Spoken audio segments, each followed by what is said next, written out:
Setelah menjalin hubungan bilateral selama 65 tahun, Kepala Negara Denmark Ratu Margrethe II untuk pertama kalinya melakukan kunjungan resminya ke Indonesia. Nah, sejumlah sektor menjadi sasaran kerjasama kedua negara, di mana lebih dari 60 pengusaha Denmark bahkan ikut dalam kunjungan dan berencana untuk melakukan investasi di tanah air. Nah, sejauh mana kerjasama Indonesia dan Denmark akan ditingkatkan? Anda menyaksikan Insight bersama saya Desi Anwar.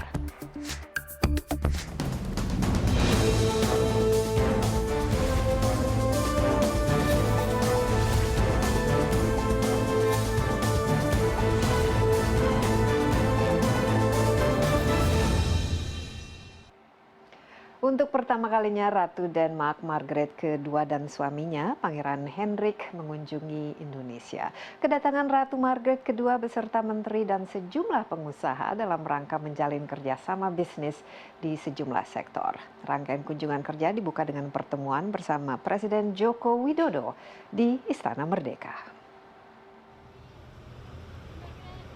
Pertemuan bilateral antara Presiden Joko Widodo dan Ratu yang sudah memerintah sejak tahun 1972 ini menyepakati kerjasama di sejumlah sektor, yakni transportasi, maritim, energi, dan pendidikan. Bentuk kerjasama yang detail dan konkret akan dibahas lebih lanjut oleh menteri-menteri terkait. Tetapi tadi pagi antara Menteri Luar Negeri dan Menteri Luar Negeri Denmark dan Menteri Luar Negeri Indonesia telah berbicara beberapa hal yang berkaitan dengan kerjasama di bidang energi, maritim, pendidikan, dan terkait dialog. Usai bertemu Presiden Joko Widodo, Ratu Margrethe II mengunjungi kawasan Kota Tua Jakarta. Di sana, Ratu Denmark itu mengunjungi Museum Wayang untuk menyaksikan pagelaran wayang yang mengangkat salah satu cerita pengarang anak-anak Denmark, Hans Christian Andersen. Selanjutnya, Ratu mengunjungi ruang publik terpadu ramah anak kenanga di Cideng, Jakarta Barat. Kedatangannya disambut oleh Gubernur DKI Jakarta, Basuki Cahayapurnama, yang mengajaknya berkeliling melihat taman yang baru diresmikan bulan Mei silam. Selain Jakarta, Ratu Margrethe II dan Pangeran Hendrik juga mengunjungi Yogyakarta untuk menyaksikan pertunjukan wayang dan mengunjungi Candi Prambanan. Grafiardi Kresnantio, CNN Indonesia. Ya, tidak hanya menjalin kerjasama di berbagai sektor, selama di Indonesia, Ratu Denmark Margrethe II juga mengunjungi berbagai tempat, termasuk rumah aman, museum nasional, dan mencicipi kuliner Nusantara. Apa kesan yang paling menarik selama kunjungannya? Berikut petikan wawancara eksklusif saya dengan Ratu Denmark Margrethe II. Well, Your Majesty, welcome to Indonesia, welcome to Jakarta, and I know you've been in this country for a couple of days now. Tell us a little bit about your visit so far. What are your impressions? Well, it is my very first visit to Indonesia, so everything is new except that my husband, the Prince Consort, has been to Indonesia a couple of times at least, so I knew a little bit about what to expect. But it's one of the things that really strikes one, of course, coming from Denmark, is the size of the city of Jakarta, because compared to Danish tower, even Copenhagen, which is large by our standard, it would be a pinprick. Especially the traffic here. Well, there's a lot of it, of course. So there is at home too, but it's all relative. A lot of people, a very large city, and a lot of traffic. But has Indonesia been one of countries that you've always wanted to visit? Yes, but I hadn't had an opportunity until now. So last year, an invitation was put forward from the president, and it was very nice to have an opportunity to come, also because we are very interested in Denmark in trade and commerce with, and not least with Indonesia, which is one of the countries which is really growing in economic importance. And we have quite a lot of, we brought quite a large trade, a group of trade people from trade various kinds to Indonesia. I think there are about 60 companies at least represented. Not all of them enormous, but I think that is also fairly typical of Danish trade, that we have a lot of medium and even small companies who do a really international trade, and they seem to find ways and means of being everywhere in the world, very far from Denmark occasionally. Well, it makes me very proud that we're able to sort of do things that make an impression worldwide. Mm-hmm. Your Majesty, you visited Klynge and also you visited some safe house, and you've sort of sampled some of our cuisines and you've seen a wayang show. I mean, what have been the highlights of your visit so far that's making an impression for you? Stories. So I've always found it the most difficult question to answer. What was the most, well... I know your visit hasn't actually ended yet. And for one thing, which is I'm very thankful, because I'm looking very much forward to visiting the National Museum, which is where we are just at this moment. And in a short while I shall be taking around some of the collections, and I know there's a very important exhibition about the spice trade, which I'm looking very much forward to seeing, because it's very interesting. And of course the way the world has traded with Indonesia all through history is absolutely fascinating. The fact that spices from Indonesia reached all over the world, anyway what we call the old world, right back in the 13th, 14th century. Cloves and nutmeg and all these marvelous condiments that we are very used to nowadays, but they still have something, an aura of something exotic and strange, and where do they come from? And that, of course, is Indonesia. I think that's really one thing I should look very much forward about this exhibition.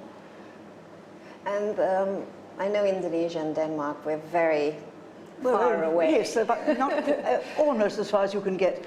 But at least we have that in common, that we are both seafaring nations, and both on the sea with a long coastline, and have always been in trading on the seas, which I think is important. Maritime is very important. The maritime to Indonesia connection is important, even though we have not until recently traded directly, but Danes have gone out both on Danish ships and other ships to Indonesia right back in the 18th century, mid-18th century, and especially in the early 19th century. There was a Dane called Mats Lange who went to Bali and Lombok, where he settled and lived for the rest of his life, and had a thriving trade, which is interesting, I think. Ya, bagaimana Indonesia di mata Denmark dan juga sebaliknya? Lalu sejauh mana hubungan bilateral kedua negara berlangsung? Kita akan lanjutkan pembahasannya sesaat lagi.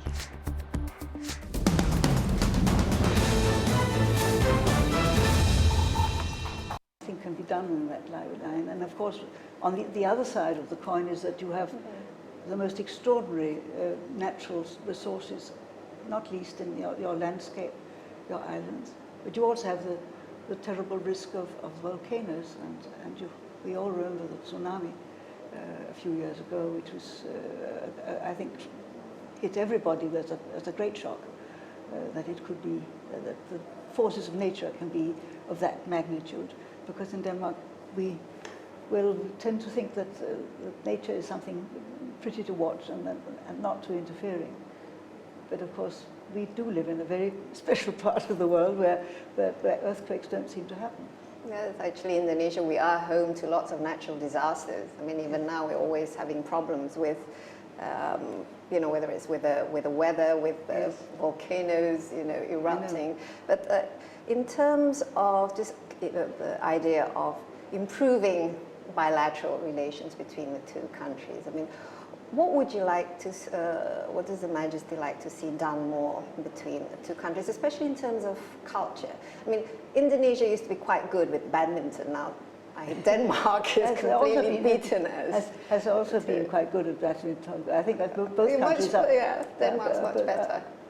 I'm not very good at following sports, but I do realize that we have, both countries have been in the world elite of badminton, which is, it's amusing when you think of the distance between the two countries and how very different we are. I mean, you are millions and millions and we're just 5.5.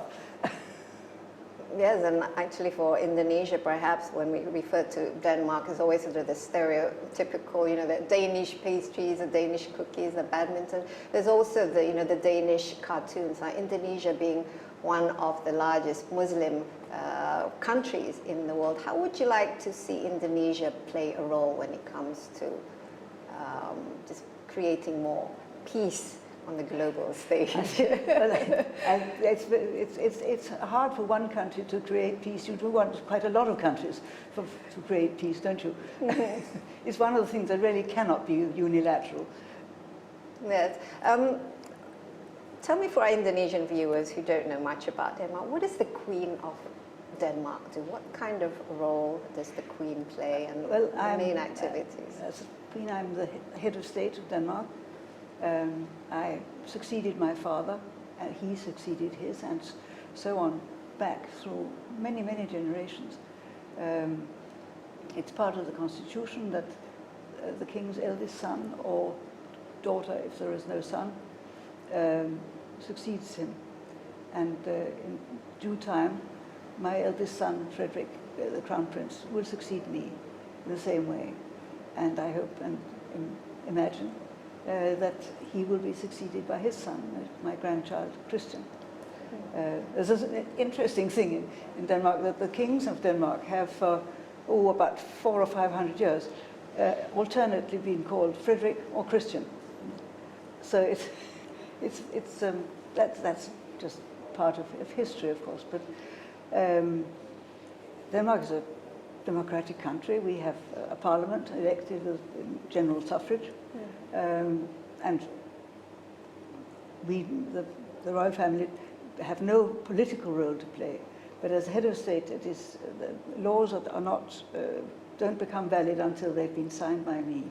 So I've been signing quite a lot of laws over the now more than 40 years that I've been queen.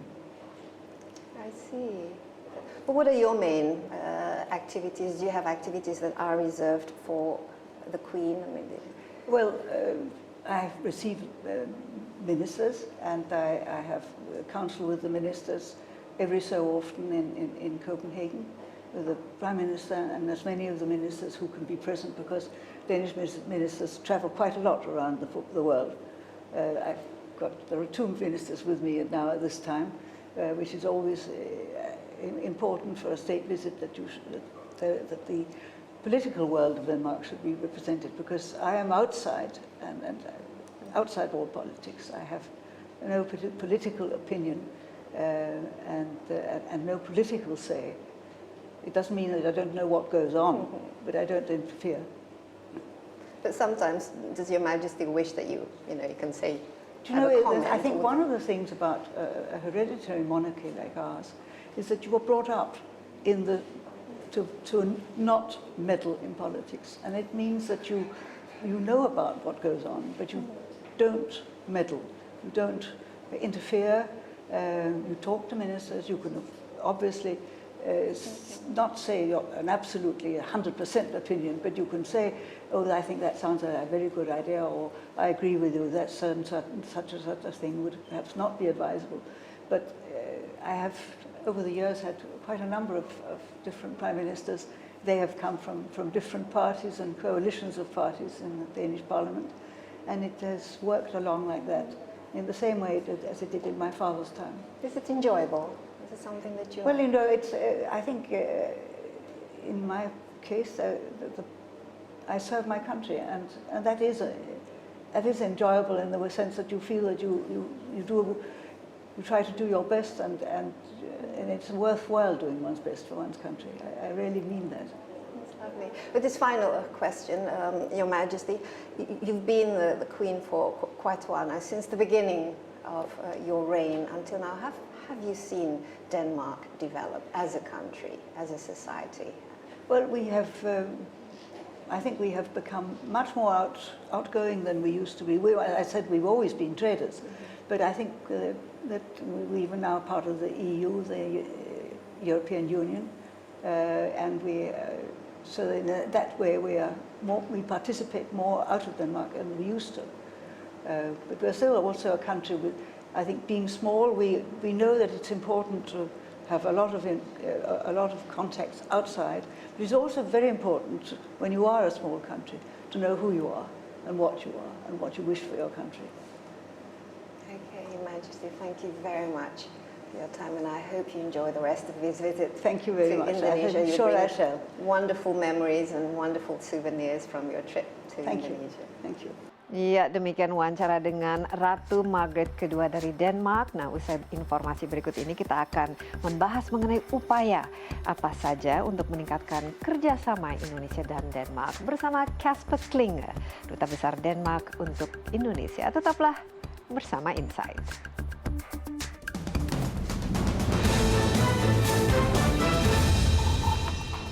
An average of 400 million US dollars, which is very, very small. So what kind of, in terms of the focus on trade partnership that we can actually, create together, especially since quite a few of the Danish companies also came with the Queen? Yeah.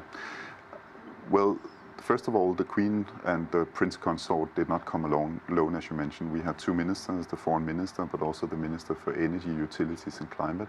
And then we had a historic, large trade delegation of 64 companies. And it might not sound very impressive when you're sitting here in Jakarta, but I can tell you for a country the size of Denmark, this is a very, very large trade delegation. 64 is quite a lot. 64, of companies, you're very kind to mention that, but for us it's an enormous number. And I think what is important to say is also that this is not only about selling products to Indonesia. This is not the kind of partnership we want to establish. We had a slogan for the state visit, and we called it an innovative partnership for the 21st century. And by the way, that's also the name of the partnership agreement that was signed between the Foreign Minister of Denmark and Foreign Minister Retno of Indonesia. And the bottom line is that we see this partnership as being mutually beneficial. It is not only about getting access to the huge Indonesian market, it is also about trying to assist Indonesia with no strings attached, no hidden agendas, to overcome or to deal with some of the challenges that Indonesia is facing today. So although there is this sort of David Goliath kind of relationship, a small country, 5.5 million people, huge country, 250 million people, we think there is actually a lot of beneficial aspects of getting closer to each other. Okay, can we elaborate more on which companies are particularly interested and what kind of sectors we're talking about? I mean, innovative partnership for the 21st century, obviously, I would imagine it's more sort of the high tech and those types of areas.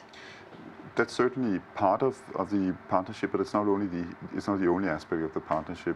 We've been focusing on 4 sectors for the state visit, one being the maritime area, another one being clean technology, energy, third one being agribusiness, so basically food production, food safety, and the third one is more consumer-based sector, design and lifestyle. But if you take the first 3 sectors, those are areas where we think we have a lot in common, and where we think the strength, the technology, the know-how of Denmark or Danish companies, Danish authorities is extremely well matched with some of the priorities that Indonesia has, or with some of the challenges that Indonesia is facing.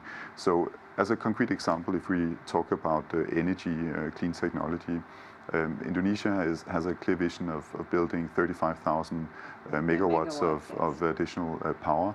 Well, that's an area where Denmark has a lot of expertise, both from a public point of view, but also from a private point of view. So here we think we can actually work together in transforming the energy sector, expanding energy that will eventually create economic growth and job opportunities. So that's a very concrete area where the state visit will hopefully help both Indonesia, but certainly also Denmark. How are we talking about Danish companies investing in Indonesia, or will there be some kind of perhaps exchanges where Indonesia can go to Denmark and do maybe comparative study, or just learn a little bit more about clean energy in Denmark? Actually, both. during the state visit, we had a signing ceremony where an investor, a capital fund, signed with a Danish company called Vestas, the biggest producer of wind turbines globally. And that project is about building a very significant wind farm in South Sulawesi, which will probably be the biggest and largest wind farm to date in Indonesia. That's a private investment that brings new energy, renewable energy to Indonesia. And I think also that this is, well, if we were sitting in Denmark, I would call it an icebreaker project, but I guess that doesn't work very well in Indonesia. So let's call it sort of an opening project that will showcase that it is possible to use renewable energy in Indonesia. So that's one example, a private investment. Okay, before we get to another example, let's take a little break first, and then we will continue. Dan kita masih akan lanjutkan dialog mengenai peluang kerjasama lain antara Indonesia dan Denmark setelah informasi berikut ini. Tetaplah di Insight.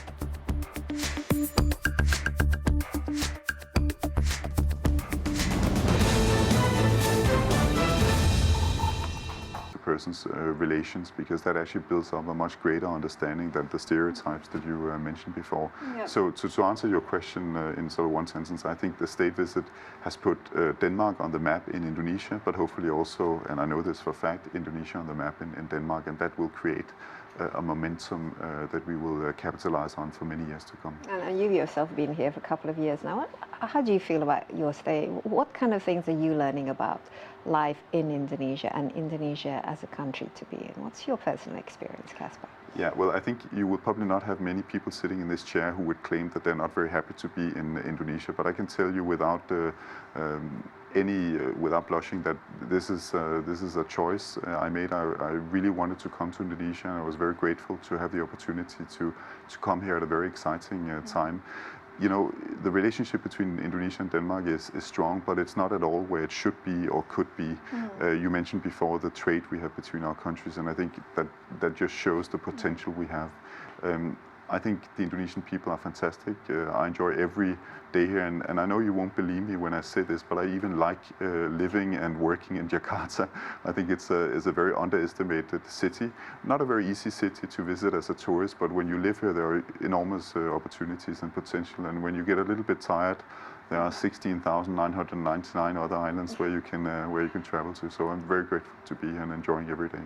Again, I think there's a lot of things that we can learn from Denmark. I mean, I know Jakarta is not an easy city, and it's not a cyclable city, although cycling is something, you know, you try to promote and also try to actually practice, you know, while living in Jakarta. Now, Denmark's very well, I've been to Denmark a couple of times, and very well known. You mentioned the clean energy. People are very sort of conscious about the environment. They take care of the environment. I mean, recycling is second nature to them. People bike to work. People are very conscious with their use of energy. And this is definitely something that we can learn from Denmark, and hopefully this kind of cooperation can actually facilitate and speed up that kind of, improvement in those areas. But how long did it actually take for Danish society to reach that level of awareness? The answer is probably, a generation or at least several decades. If you look at the energy sector and the transition into green technology, I mean, that was not a conscious decision, contrary to what many might believe. This was a decision that was taken on the basis of an energy crisis in the 70s that was about to bankrupt Denmark. We were too dependent on fossil fuels, and it's actually thanks to regulatory decisions made by the government that we transformed from black energy into renewable energy. And today, the clean technology segment or sectors are actually the ones that are contributing very much to the Danish GDP. So my answer is always that it takes a vision from the government side to make this transition possible. That happened in Denmark, and that's one of the reasons why biking is so popular, and why you can, which is my favorite example, why you can go swimming in the port of Copenhagen, because after a couple of decades of really cleaning up, the water is now so clean that it's completely safe to go swimming. It might be a little bit cold, especially during most months, but normally in the summertime it's very pleasant. I wish we can do that without Chilliwung River, swimming. But necessity is obviously the mother of invention. Necessity. Let's hope with these haze problems, with our just economic situation and the need to actually reduce our dependence on fossil fuels. Yes. This is something, this is something that we can actually speed up. Now, the other thing that you're good at is at Denmark is the transportation system. I mean, Yes. and this is something that we in Jakarta at the moment are trying to improve. How can we speed up on our technical know-how and just getting our transportation system that much more sophisticated? Yeah, but you just go back to your other point. I mean, if you look at the Danish economy, that grew almost 40% from 1990 until today, and the energy consumption remained unchanged. So I think that actually points to one important factor, and that is there is no contradiction between sustainable development and then economic growth, which is very important. If you look at the infrastructure area, of course there are things that are easier in a capital the size of Copenhagen, where perhaps 1 million people live compared to Indonesia. But again, if you have a public transportation system that brings together, biking with metro, with public bus services, I think our history shows that people actually increasingly choose public transportation simply because of the benefits that it creates, It's and you avoid the cheaper much and it's much more convenient. Exactly. I mean, you have the pedestrians, and you have the cycling lane, and then you have the car lanes. But and most people would actually choose cycling. So this is, and also transportation. Absolutely, and also, I mean, if you look at my own family, we did have a car when we lived in Copenhagen, but we took the kids to school or to kindergarten on bikes, either on the back or in one of these cargo bikes. And that's also one of the reasons why we're trying to promote biking here in Indonesia through this small stunt we have called Biking Indonesia, where we cooperate with Bike to Work and our Norwegian colleagues as well. Okay, and the Queen came at a time when Indonesia's basically smoking everybody out with our haze. I mean, what are your thoughts? Obviously, this is not a good image to introduce Indonesia to the world, especially with the climate change conference coming up in Paris. How could we do things better? Well, I don't want to judge how you could do things better. I wouldn't be too concerned about the reputation right now. I think the main concern is, of course, the health damages that it creates for the people of Indonesia and for the surrounding countries.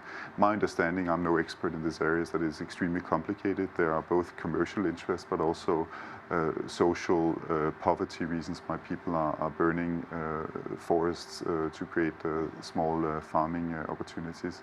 But I think you're right in the sense that, of course, this is a major issue both for Indonesia, but to some extent also for the world, in the sense that this creates CO2 of a magnitude that is quite severe in the month leading up to COP21. Yeah, but what can we do better? Because we're so dependent on palm oil, for example, and part of the visit you mentioned also agriculture. What can be done to basically improve, diversify, as well as work together with Denmark on agriculture issues? Well, this is because it's something that Denmark is good at. No, absolutely, absolutely. I mean, we are a farming country ourselves. We've always been, will always be. But I think there needs to be a pragmatic view on how to deal with this issue. And one thing is that the palm oil is an important part of the Indonesian GDP that will not go away. It should not go away. But I think one of the opportunities is perhaps to make palm oil production even more efficient and even more productable. That can be done using the latest technology and know-how, also including from Danish companies and from the Danish government. At the same time, and this is what we're trying to do with our development program here in Indonesia, try and protect some of the pristine rainforests, peatlands that are so critical for biodiversity. But I think also, if you look at it a little bit longer term, super important for Indonesia from a tourism point of view, but also to make sure you protect the unique environment that you have. But I do know, and I do you appreciate the complexity that is surrounding this issue, and I think that's why we're hoping the rain will come quickly to really deal with it once and for all. And also we hope that more Danish companies would come and invest in Indonesia and thus provide alternative income and investment in this country. We'll take another little break, Casper. Setelah informasi berikut, kita masih akan lanjutkan perbincangan dengan Duta Besar Denmark untuk Indonesia untuk membahas kerjasama, mungkin kali ini di bidang maritim. Tetaplah bersama Insight.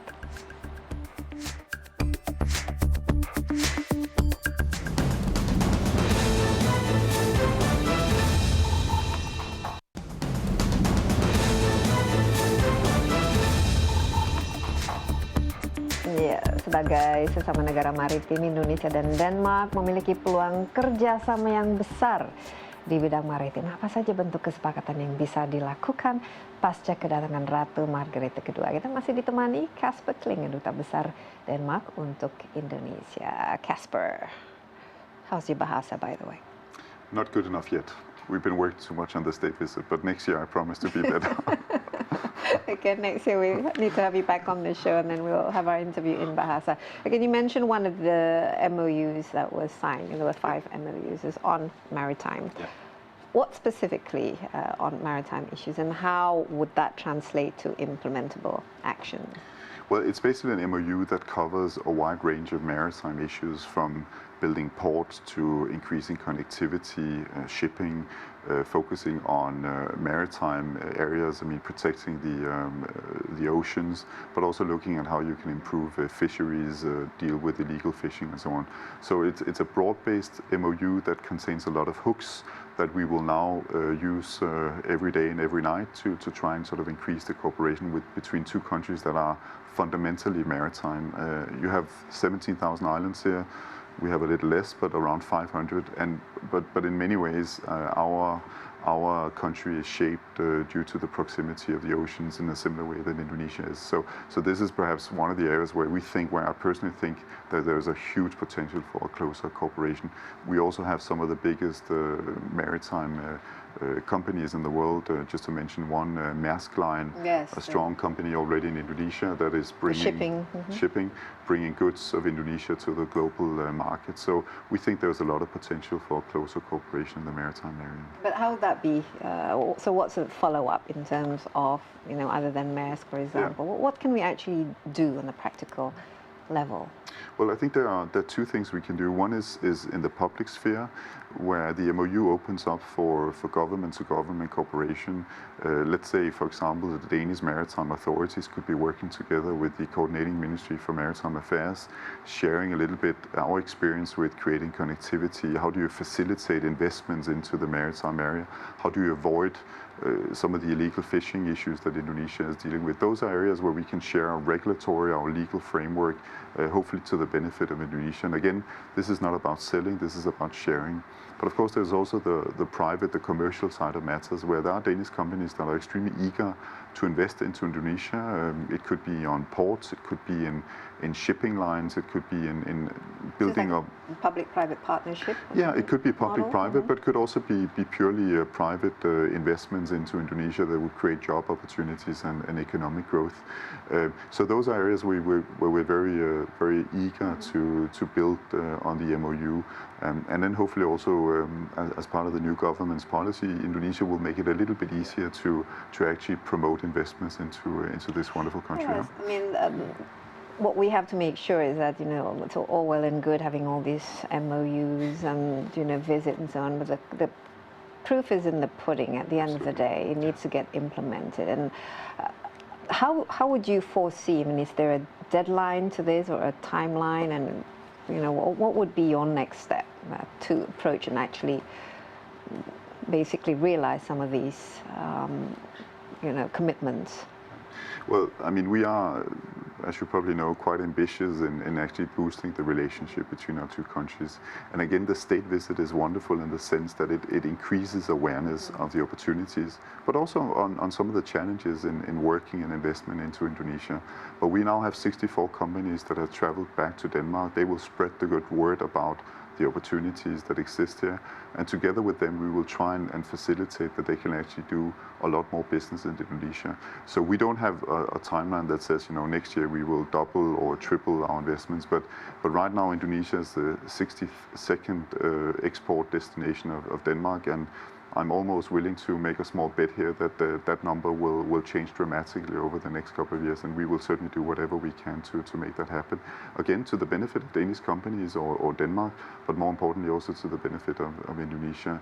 I think no country has ever lost from facilitating investments and opening up the economy, and my guess would be the same would apply to Indonesia yes, also. well, if anything, the bottleneck is normally on our side. How easy has it been for you and Denmark to actually get some of these ideas, some of these plans going? Or what?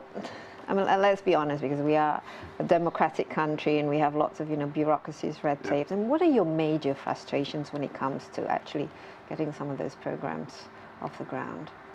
Well, I think there is, as many others have pointed to, sometimes a schisma between, the public statements and the realities on the ground.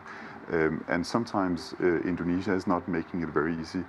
Most of the time because of bureaucracy or red tape, the number of certifications you require in order to establish a company and work on the ground, it can be very cumbersome and very difficult. Sometimes something I very often hear from Danish business people working here is a very simple thing. Getting the kitas for the employees can be very, very complicated, and sometimes it involves a lot of uncertainties that makes their colleagues vulnerable. I think those are simple things, and I know the government is quite eager to change that. From our side, we think that making that better, reducing red tape and bureaucracy, doing a little bit with the corruption issues, that will actually open up for major development in Indonesia. We see no reason why Indonesia should be left behind compared to other countries in the region. In fact, I would say any day of the week that Indonesia has more opportunities, more potential than many countries. So utilizing or releasing that potential, I think, is what needs to be focused on. And when and if that happens, Danish companies will be very eager to invest. So will other European countries. And we certainly need the investment. This is something that I think the government is quite well aware of, but it's just how to do it. Now they've produced a few deregulation packages. What are your thoughts on them? Do you think they're any good? Are they implementable? Will they help Indonesia basically improve economically? I don't know the details of them, but I would say just, to make it easier for license one roof. I think that's a very good path to go down, and I think just a few days ago, the World Bank's Ease of Doing Business overview was released, and I think Indonesia, as far as I remember, was on 109th place, which is not impressive. It's not completely bad either, but I think the aim should certainly be to ease the opportunities of doing business. Deregulation is an important part of it, but basically just opening up and making it possible for the companies that are willing to make significant investments into Indonesia, I think should be a goal. Yeah, especially countries like Denmark, where we can learn a lot of things, particularly about renewable energies, about clean air technology, and about just basically creating a city that works. Because Copenhagen is one. I mean, it's top when it comes to the most livable cities. Okay, what are the main highlights? What are the main takeaways that you feel is really important and significant about this visit? Well, I would mention a couple of different activities in a wide range of areas. I mean, if we look at Her Majesty the Queen, I think she was extremely interested in the batik of Jakarta, and was very interested in the process of making the batik. Here's a person who is herself artistic and very interested in the making of things. So seeing her passion for batik is something that I was touched by. She's bringing home a lot of souvenirs. I can tell you the suitcases full of batik there were a lot of them, which actually tells a lot about her passion for that. I would also mention the signing ceremony between Vestas and Asia Green Capital. I think this is very good for the companies, but I think it's in fact very good for Indonesia. You now have 62.5 megawatts of renewable energy being produced within a couple of years in the island of Sulawesi. I mean, that is important for energy production, but I think it's also important in showing that it can be done. You can integrate renewable energy into the grids. And then the third thing I would personally mention as one of the highlights was the foreign ministers' interfaith dialogue that took place in Istiklal Mosque, where he had gathered 18, 20 religious leaders from all parts of Indonesia, and where he heard the history of tolerance, the history of interfaith dialogue in Indonesia. And I think that was a particularly strong message that he took with him back home to Denmark. And this is an area where I think not only Denmark, but in fact Europe, or perhaps even the world, can learn a lot about Indonesia's moderate, pragmatic way of practicing religion. And I think that's a very, very important and powerful message at a time where, unfortunately, a lot of parts of the world are in conflict in the name of religion. So that was a personal highlight for me. Also walking across the road to the cathedral with all the religious leaders, visiting the cathedral on the other side of the street. Very, very powerful stuff. Okay, Casper, thank you so much. Obviously, it's also the highlight of your being an ambassador in Indonesia, arranging the visit of the Queen of Denmark. Thank you so much, and let's hope a lot of goods come out from this visit, and let's, at the end of the day, put your money where your mouth is, basically.